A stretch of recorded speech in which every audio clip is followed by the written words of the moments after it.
Well, this is an exciting time in planning in Santa Clara County because we're looking at El Camino and its future, not just from the transportation standpoint, but also land use and what kind of community we want to build along El Camino. Population growth is expected to increase in Santa Clara County over the next 25 years. VTA is planning for that growth with its proposed bus rapid transit service along El Camino Real.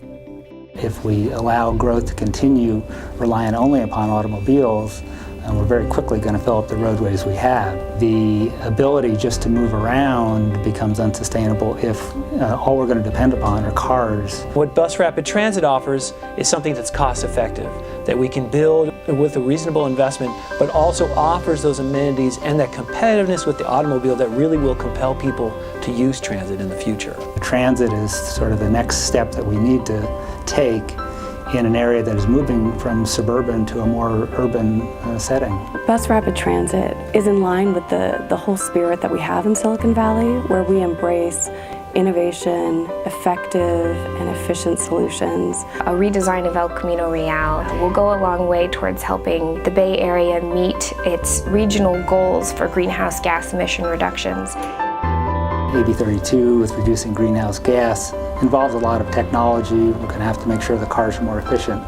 But SB 375 is our way through the land use process to really look at being efficient.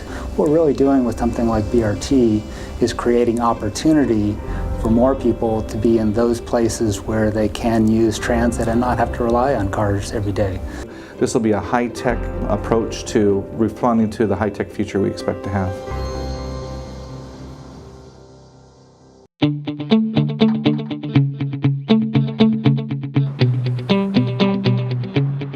The way El Camino functions today in terms of how people travel and how people access businesses along El Camino or residences is that there are pockets of left turns, and sometimes those pockets of left turns have signals where the traffic stops and a green arrow allows people to go.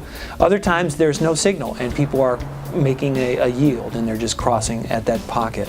Unprotected left turns would have to have a signal in order to protect the drivers and to make it a safe traffic condition.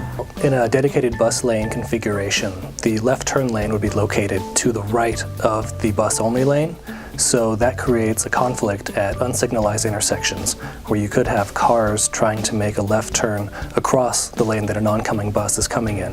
One solution is to put in signals at those intersections with left turn arrows.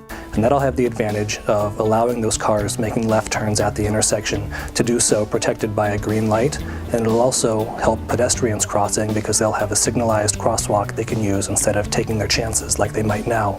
The whole discussion of left turns and access and how both cars and pedestrians use the street is really up for a community to define and let us know what's important. We're basically turning it over to the cities to tell us which design they want, and VTA is paying for it.